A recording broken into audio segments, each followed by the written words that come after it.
Praise the Lord. இன்றைக்கான வசனம், பரிசுத்த கிரீடத்தின் பட்டத்தையும் பசும்பொன்னினாலே பண்ணி கர்த்தருக்கு பரிசுத்தம் என்னும் எழுத்துக்களை அதிலே முத்திரை வெட்டாக வெட்டி. இந்த மாதிரி நிகழ்வு எங்க நடக்குது அப்படின்னா, ஆசாரிப்பு கூடாரத்தில் இருக்கு. இதுக்கு பிந்தின வசனங்களை வாசிக்கும் போது நமக்கு தெரியும், இது ஆசாரிப்பு கூடாரத்தில் இப்படி நடக்குது.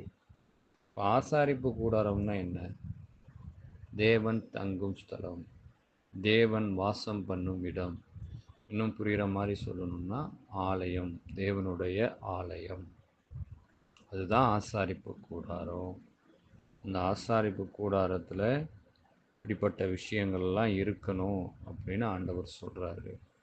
இப்போ தேவனுடைய ஆலயம் யார்? நாம் தான். அப்போது நாம் இப்படியெல்லாம் இருக்கணும் அப்படின்னு ஆண்டவர் இங்கே சொல்கிறாரு.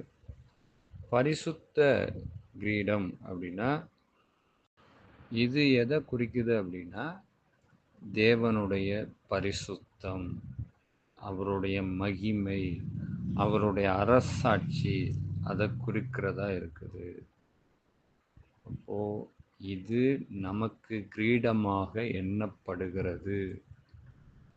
நம்முடைய தலையின் மீது வைக்கப்பட்ட கிரீடமாக எண்ணப்படுகிறது. அடுத்தபடியாக, கர்த்தருக்கு பரிசுத்தம் அப்படின்னா என்ன விஷயம்? ஒரு ஊழியக்காரன் தேவனுக்காக அவன் ஊழியக்காரனாக்கப்பட்டானே ஒழிய அவன் மனிதர்களுக்காக அல்ல. தேவனுடைய சித்தத்தை செய்யவே அவன் ஒரு ஊழியக்காரனாக ஆக்கப்பட்டான். இன்னைக்கு பல நேரங்களில் மனிதர்களுக்காக ஊழியம் செய்கிறவர்கள், ஆசாரியர்கள், ஊழியக்காரர்கள் பெருகிட்டாங்க. ஆனால் இங்கே ஆண்டவர் சொல்கிறது, ஆசாரியர்கள் தேவனுடைய ஊழியத்தை செய்கிறதற்காக, தேவனுடைய சித்தத்தை செய்கிறதற்காக, தேவனுடைய திட்டத்தை நடப்பிக்கிறதற்காக ஏற்படுத்தப்பட்டவர்கள்.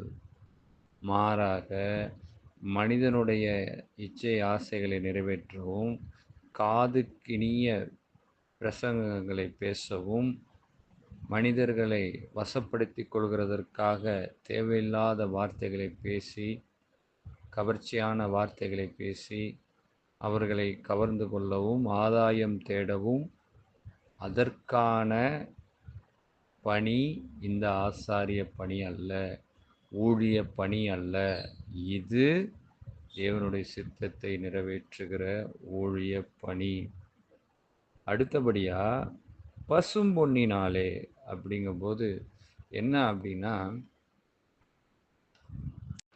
பசும்பொன் அப்படிங்கும்போது ஆசாரியனுக்கும் தேவனுக்கும் இடையேயான அந்த உறவு. ஏன்னா ஒரு ஆசாரியன் தேவனிடத்தில் தன்னுடைய ஜனங்களுக்காக மன்றாடணும், ஜெபிக்கணும், விண்ணப்பம் பண்ணணும், பாரப்படணும், திறப்பிலே நிற்கணும், நின்று தன் மக்களுக்காக தேவனிடத்தில் காரியங்களை விசாரிக்கணும். அந்த காரியங்களை விசாரித்து தன்னுடைய ஜனங்களுக்கு சொல்லணும்.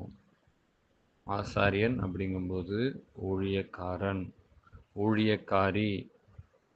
இப்போ சபை மேய்ப்பர்கள் தங்களுடைய ஆட்டுக்குட்டிகளுக்கு தேவனிடத்திலிருந்து கேட்டு அதை அவர்களுக்கு கொடுக்கணும். முதலாவது தேவனுடைய வார்த்தை, வேத வார்த்தை, வசனம், பிரசங்கம், போதகம், இதை தேவனிடத்திலிருந்து கேட்டு அதை விசுவாசிகளுக்கு கொடுக்கணும், ஆட்டுக்குட்டிகளுக்கு கொடுக்கணும். அதான் இந்த பொன் அப்படின்னு இங்கே குறிக்கப்பட்டிருக்கிறது.